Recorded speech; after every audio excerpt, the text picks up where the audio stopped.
Chapter 3. 7 Cures for a Lean Purse. The glory of Babylon endures. Down through the ages, its reputation comes to us as the richest of cities, its treasures as fabulous. Yet it was not always so. The riches of Babylon were the results of the wisdom of its people. They first had to learn how to become wealthy. When the good King Sargon returned to Babylon after defeating his enemies, the Elamites, he was confronted with a serious situation. The royal chancellor explained it to the king thus: "After many years of great prosperity brought to our people because your majesty built the great irrigation canals and the mighty temples of the gods, now that these works are completed, the people seem unable to support themselves. The laborers are without employment. The merchants have few customers. The farmers are unable to sell their produce. The people have not enough gold to buy food." "But where has all the gold gone that we spent for these great improvements?" demanded the king. "It has found its way, I fear," responded the chancellor, "into the possession of a few very rich men of our city. It filtered through the fingers of most of our people as quickly as the goat's milk goes through the strainer. Now that the stream of gold has ceased to flow, most of our people have nothing to show for their earnings." The king was thoughtful for some time. Then he asked, "Why should so few men be able to acquire all the gold?" "Because they know how," replied the chancellor. "One may not condemn a man for succeeding because he knows how. Neither may one with justice take away from a man what he has fairly earned, to give to men of less ability." "But why," demanded the king, "should not all the people learn how to accumulate gold and therefore become themselves rich and prosperous?" "Quite possible, Your Excellency. But who can teach them? Certainly not the priests, because they know naught of money-making." "Who knows best in all our city how to become wealthy, Chancellor?" asked the king. "Thy question answers itself, Your Majesty. Who has amassed the greatest wealth in Babylon?" "Well said, my able Chancellor. It is Arcad. He is the richest man in Babylon. Bring him before me on the morrow." Upon the following day, as the king had decreed, Arcad appeared before him, straight and sprightly, despite his 80 years and 10. "Arcad," spoke the king, "is it true thou art the richest man in Babylon?" "So it is reported, Your Majesty, and no man disputes it." "How becamest thou so wealthy?" "By taking advantage of opportunities available to all citizens of our good city." "Thou hadst nothing to start with?" "Only a great desire for wealth. Besides this, nothing." "Arcad," continued the king, "our city is in a very unhappy state because a few men know how to acquire wealth and therefore monopolize it, while the mass of our citizens lack the knowledge of how to keep any part of the gold they receive. It is my desire that Babylon be the wealthiest city in the world. Therefore it must be a city of many wealthy men. Therefore we must teach all the people how to acquire riches. Tell me, Arcad, is there any secret to acquiring wealth? Can it be taught?" "It is practical, Your Majesty. That which one man knows can be taught to others." The king's eyes glowed. "Arcad, thou speakest the words I wish to hear. Wilt thou lend thyself to this great cause? Wilt thou teach thy knowledge to a school for teachers, each of whom shall teach others until there are enough trained to teach these truths to every worthy subject in my domain?" Arcad bowed and said, I am thy humble servant to command.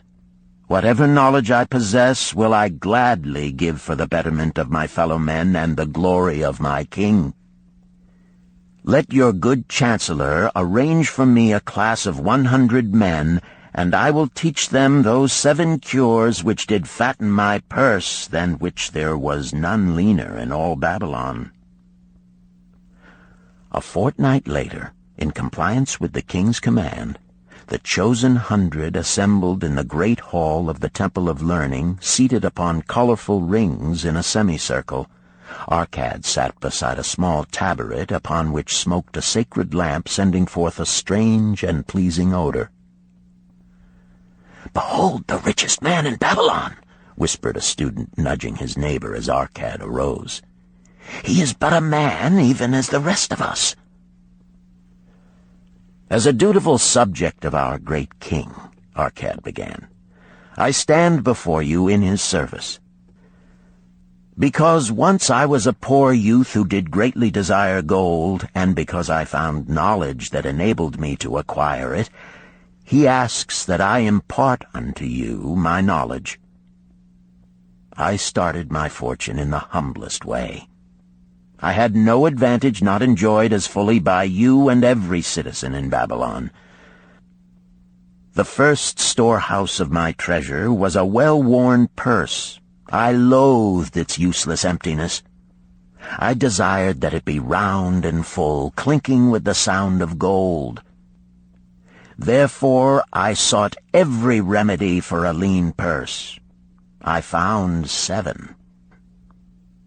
To you who are assembled before me shall I explain the 7 cures for a lean purse, which I do recommend to all men who desire much gold.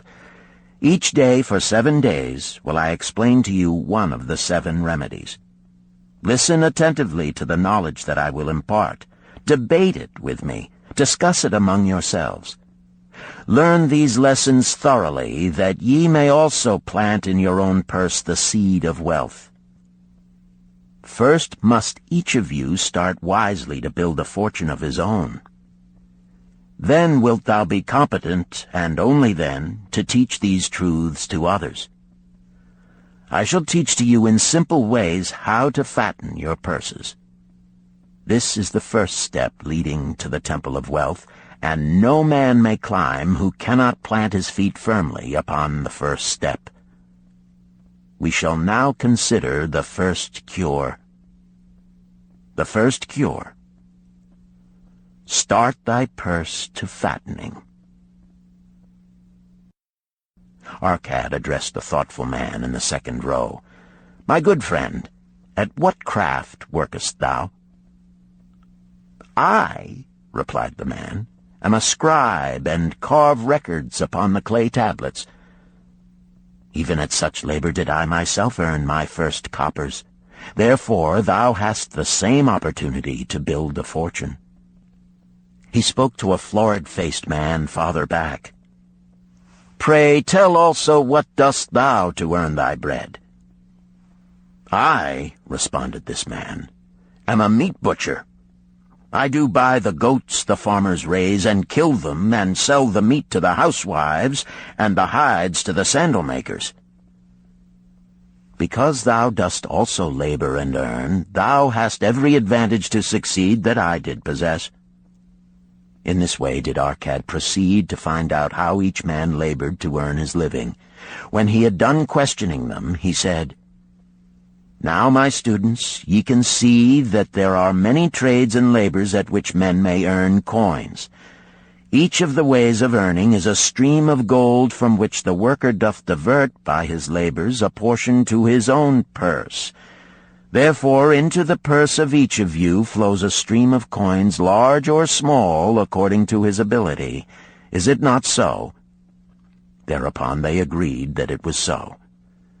"Then," continued Arcad, "if each of you desireth to build for himself a fortune, is it not wise to start by utilizing that source of wealth which he already has established?" To this they agreed. Then Arcad turned to a humble man who had declared himself an egg merchant. If thou select one of thy baskets, and put into it each morning 10 eggs, and take out from it each evening 9 eggs, what will eventually happen? It will become in time overflowing. Why? Because each day I put in 1 more egg than I take out. Arcad turned to the class with a smile. Does any man here have a lean purse? First they looked amused, then they laughed. Lastly, they waved their purses in jest. All right, he continued. Now I shall tell thee the first remedy I learned to cure a lean purse. Do exactly as I have suggested to the egg merchant. For every 10 coins thou placest within thy purse, take out for use but 9. Thy purse will start to fatten at once, and its increasing weight will feel good in thy hand and bring satisfaction to thy soul. Deride not what I say because of its simplicity. Truth is always simple. I told thee I would tell how I built my fortune. This was my beginning. I, too, carried a lean purse and cursed it because there was naught within to satisfy my desires. But when I began to take out from my purse but 9 parts of 10 I put in, it began to fatten. So will thine. Now I will tell a strange truth, the reason for which I know not. When I ceased to pay out more than 9/10 of my earnings, I managed to get along just as well. I was not shorter than before. Also, ere long, did coins come to me more easily than before. Surely it is a law of the gods that unto him who keepeth and spendeth not a certain part of all his earnings shall gold come more easily. Likewise him whose purse is empty does gold avoid. Which desirest thou the most? Is it the gratification of thy desires of each day, a jewel, a bit of finery, better raiment, more food, things quickly gone and forgotten? Or is it substantial belongings, gold, lands, herds, merchandise, income-bringing investments? The coins thou takest from thy purse bring the first. The coins thou leavest within it will bring the latter. This, my students, was the first cure I did discover for my lean purse. For each 10 coins I put in, to spend but 9. Debate this among yourselves. If any man proves it untrue, tell me upon the morrow when we shall meet again.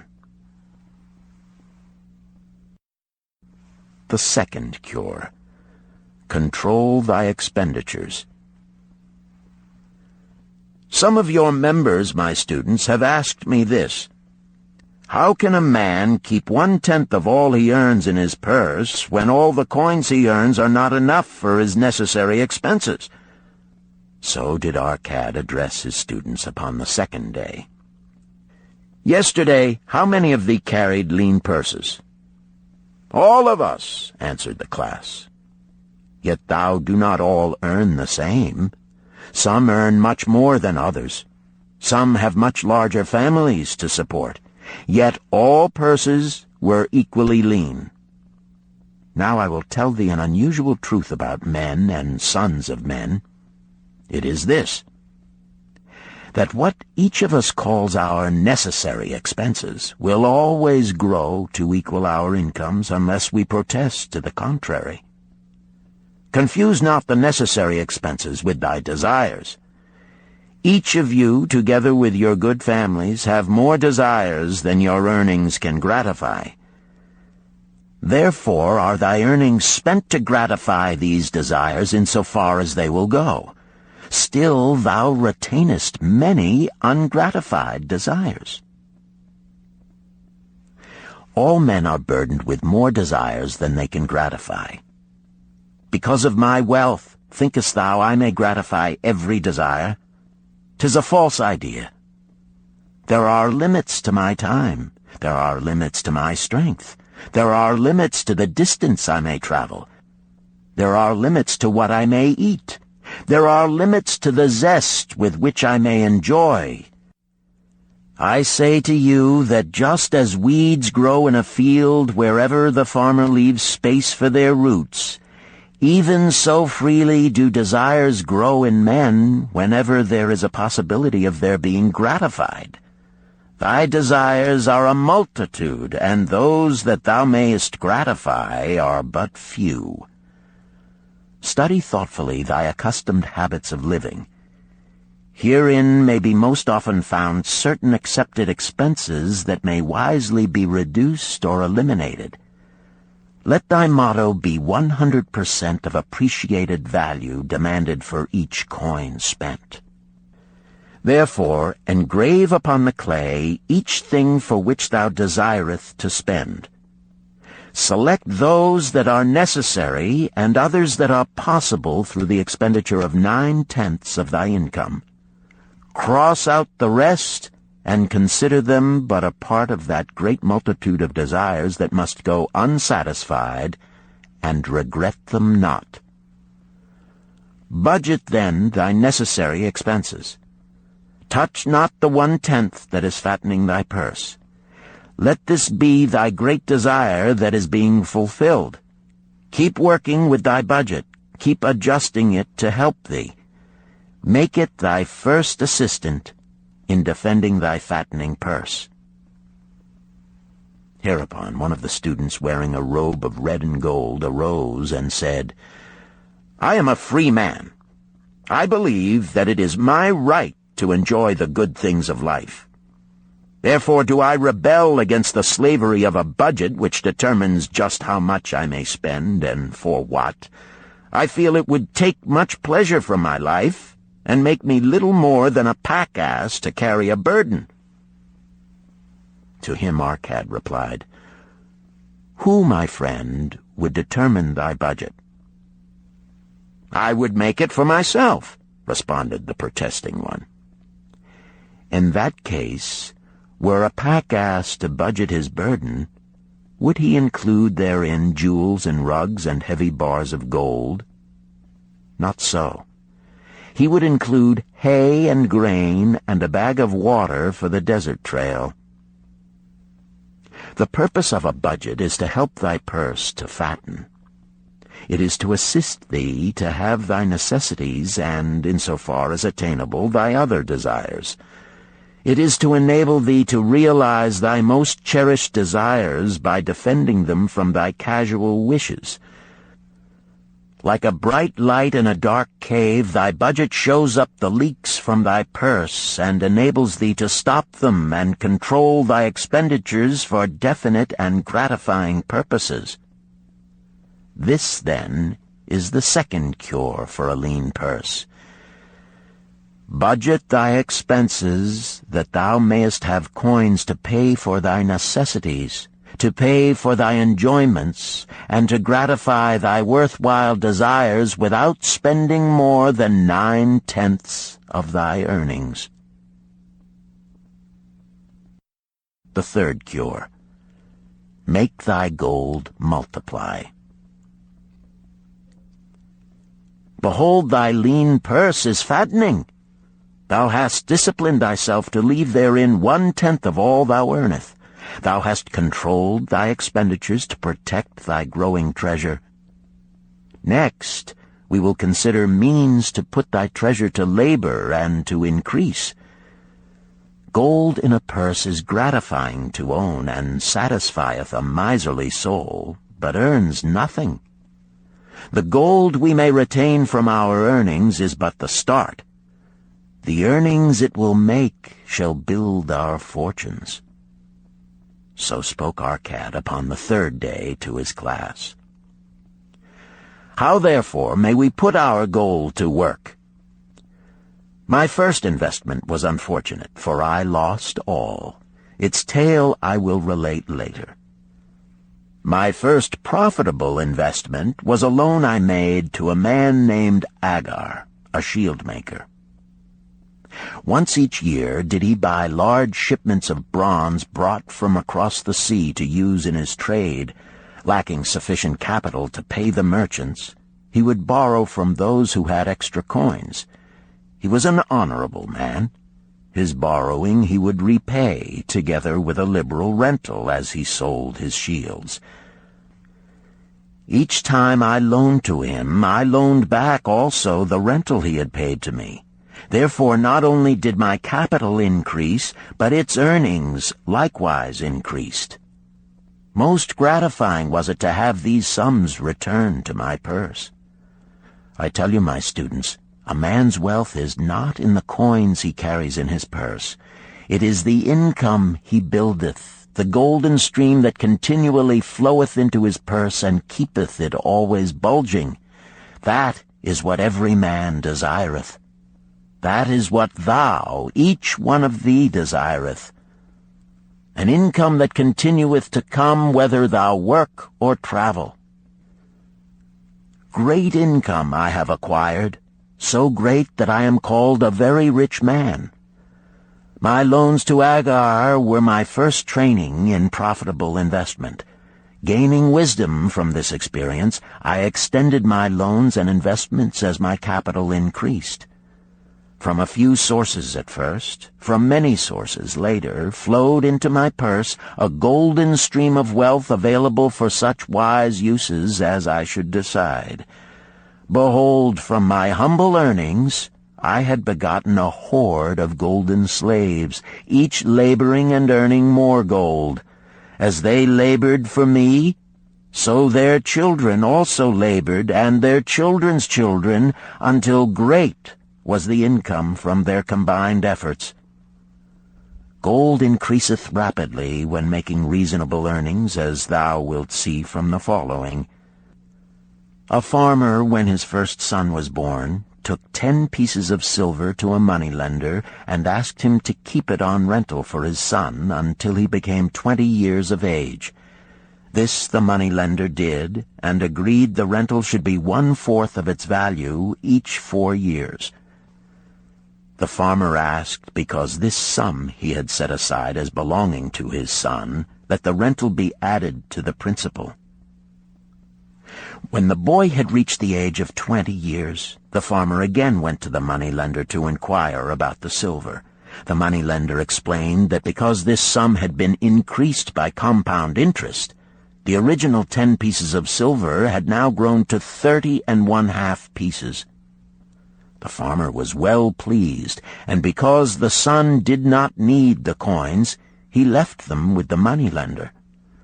When the son became 50 years of age, the father meantime having passed to the other world, the moneylender paid the son in settlement 167 pieces of silver.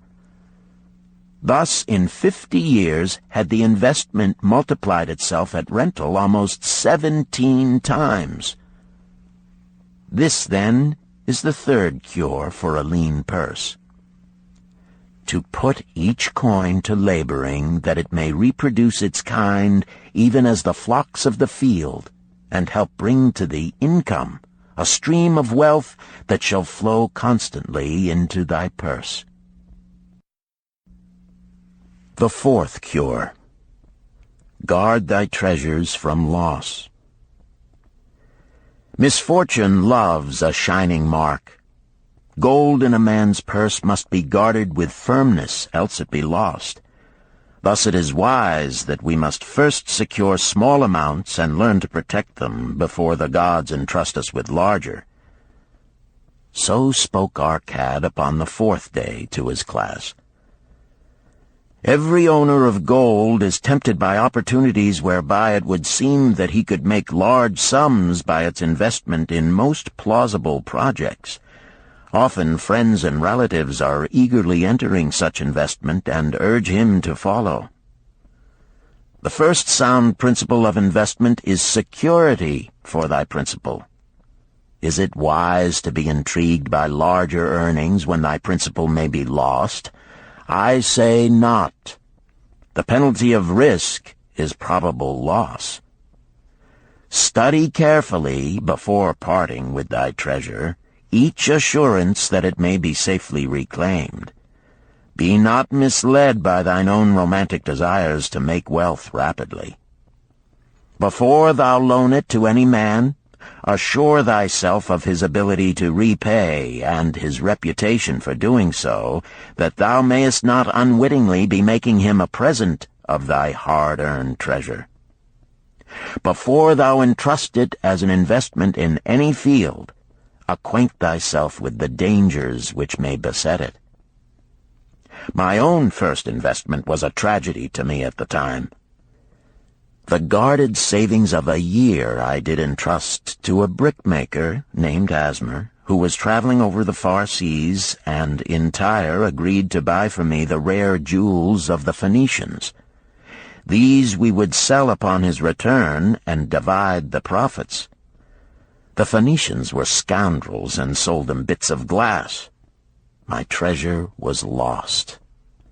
Today, my training would show to me at once the folly of entrusting a brickmaker to buy jewels.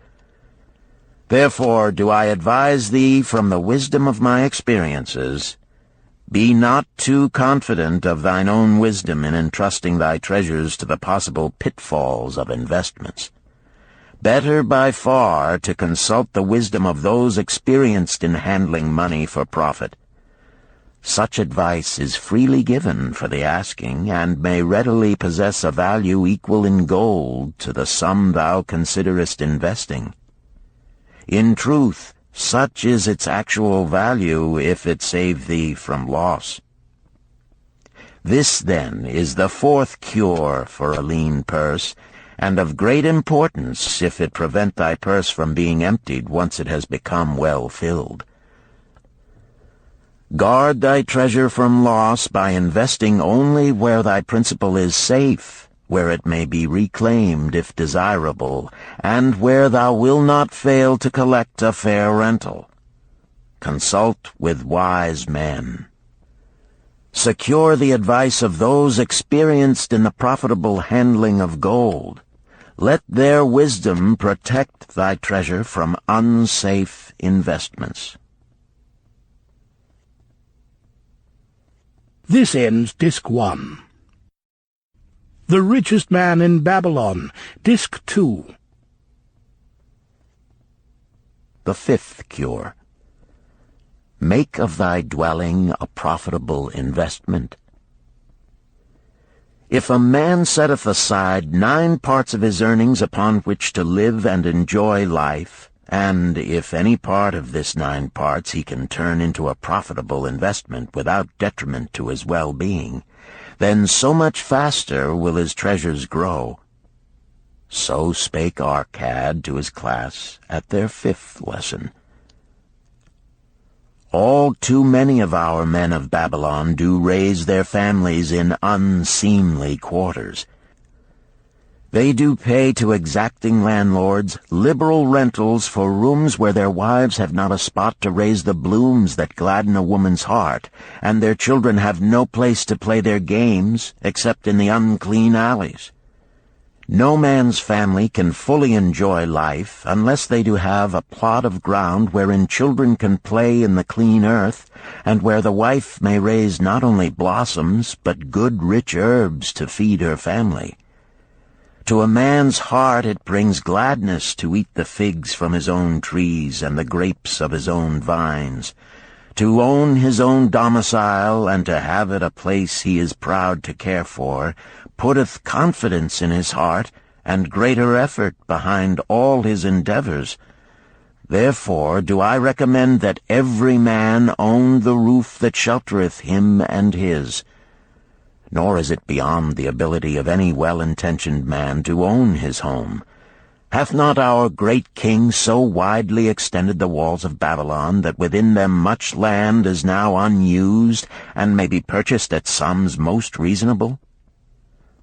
Also I say to you, my students, that the money-lenders gladly consider the desires of men who seek homes and land for their families. Readily may thou borrow to pay the brickmaker and the builder for such commendable purposes, if thou can show a reasonable portion of the necessary sum which thou thyself hast provided for the purpose. Then when the house be built, thou canst pay the money-lender with the same regularity as thou didst pay the landlord, because each payment will reduce thy indebtedness to the money-lender. A few years will satisfy his loan. Then will thy heart be glad, because thou wilt own in thy own right a valuable property, and thy only cost will be the king's taxes.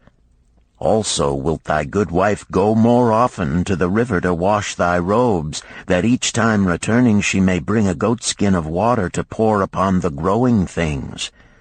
Thus come many blessings to the man who owneth his own house, and greatly will it reduce his cost of living, making available more of his earnings for pleasures and the gratification of his desires. This, then, is the fifth cure for a lean purse. Own thy own home. The sixth cure. Ensure a future income. The life of every man proceedeth from his childhood to his old age. This is the path of life, and no man may deviate from it, unless the gods call him prematurely to the world beyond. Therefore do I say that it behooves a man to make preparation for a suitable income in the days to come, when he is no longer young, and to make preparations for his family, should he be no longer with them to comfort and support them. This lesson shall instruct thee in providing a full purse when time has made thee less able to earn. So Arcad addressed his class upon the sixth day. The man who, because of his understanding of the laws of wealth, acquireth a growing surplus, should give thought to those future days. He should plan certain investments or provisions that may endure safely for many years, yet will be available when the time arrives which he has so wisely anticipated. There are diverse ways by which a man may provide with safety for his future. He may provide a hiding place and there bury a secret treasure. Yet no matter with what skill it be hidden, it may nevertheless become the loot of thieves. For this reason I recommend not this plan. A man may buy houses or lands for this purpose. If wisely chosen as to their usefulness and value in the future, they are permanent in their value and their earnings, or their sale will provide well for his purpose. A man may loan a small sum to the moneylender and increase it at regular periods. The rental which the moneylender adds to this will largely add to its increase. I do know a sandal-maker named Ansan, who explained to me not long ago that each week for 8 years he had deposited with his moneylender 2 pieces of silver. The moneylender had but recently given him an accounting over which he greatly rejoiced. The total of his small deposits with their rental at the customary rate of 1/4 their value for each 4 years had now become 1,040 pieces of silver. I did gladly encourage him further by demonstrating to him with my knowledge of the numbers that in 12 years more, if he would keep his regular deposits of but 2 pieces of silver each week, the moneylender would then owe him 4,000 pieces of silver, a worthy competence for the rest of his life. Surely when such a small payment made with regularity doth produce such profitable results, no man can afford not to ensure a treasure for his old age and the protection of his family, no matter how prosperous his business and his investments may be. I would that I might say more about this. In my mind rests a belief that some day wise-thinking men will devise a plan to insure against death, whereby many men pay in but a trifling sum regularly, the aggregate making a handsome sum for the family of each member who passeth to the beyond. This do I see as something desirable and which I could highly recommend. But today it is not possible, because it must reach beyond the life of any man or any partnership to operate. It must be as stable as the king's throne. Some day do I feel that such a plan shall come to pass, and be a great blessing to many men, because even the first small payment will make available a snug fortune for the family of a member, should he pass on. But because we live in our own day, and not in the days which are to come, must we take advantage of those means and ways of accomplishing our purposes. Therefore do I recommend to all men that they, by wise and well-thought-out methods, do provide against a lean purse in their mature years. For a lean purse to a man no longer able to earn, or to a family without its head, is a sore tragedy. This, then, is the sixth cure for a lean purse. Provide in advance for the needs of thy growing age and the protection of thy family. The seventh cure. Increase thy ability to earn. This day do I speak to thee, my students, of one of the most vital remedies for a lean purse. Yet I will not talk of gold, but of yourselves, of the men beneath the robes of many colors who do sit before me. I will talk to you of those things within the minds and lives of men which do work for or against their success. So did Arcad address his class upon the seventh day. Not long ago came to me a young man seeking to borrow. When I questioned him the cause of his necessity, he complained that his earnings were insufficient to pay his expenses. Thereupon I explained to him, this being the case, he was a poor customer for the moneylender, as he possessed no surplus earning capacity to repay the loan. What you need, young man, I told him, is to earn more coins. What dost thou to increase thy capacity to earn? All that I can do, he replied. 6 times within 2 moons have I approached my master to request my pay be increased, but without success. No man can go oftener than that. We may smile at his simplicity, yet he did possess one of the vital requirements to increase his earnings. Within him was a strong desire to earn more, a proper and commendable desire. Preceding accomplishment must be desire. Thy desires must be strong and definite.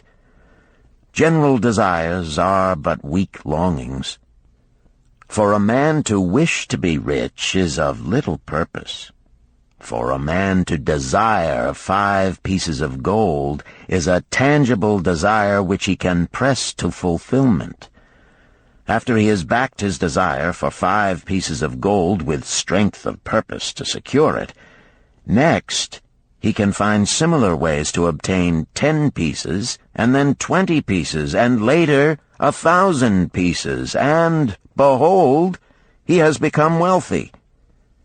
In learning to secure his one definite small desire, he hath trained himself to secure a larger one. This is the process by which wealth is accumulated, first in small sums, then in larger ones as a man learns and becomes more capable. Desires must be simple and definite. They defeat their own purpose should they be too many, too confusing, or beyond a man's training to accomplish. As a man perfecteth himself in his calling, even so doth his ability to earn increase.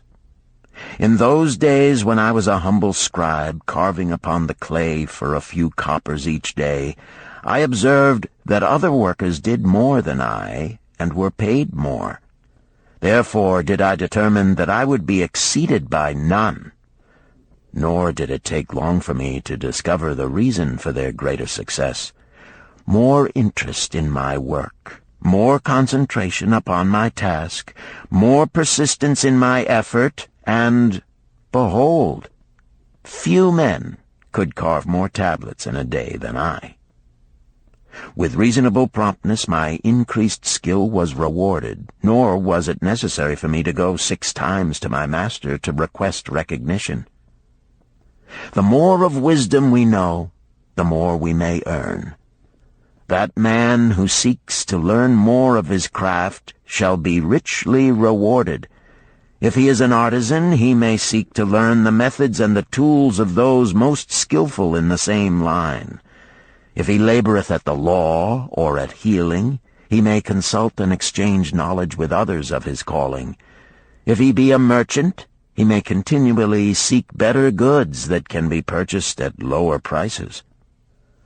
Always do the affairs of men change and improve, because keen-minded men seek greater skill that they may better serve those upon whose patronage they depend. Therefore, I urge all men to be in the front rank of progress and not to stand still, lest they be left behind. Many things come to make a man's life rich with gainful experiences.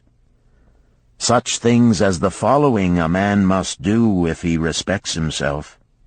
He must pay his debts with all the promptness within his power, not purchasing that for which he is unable to pay.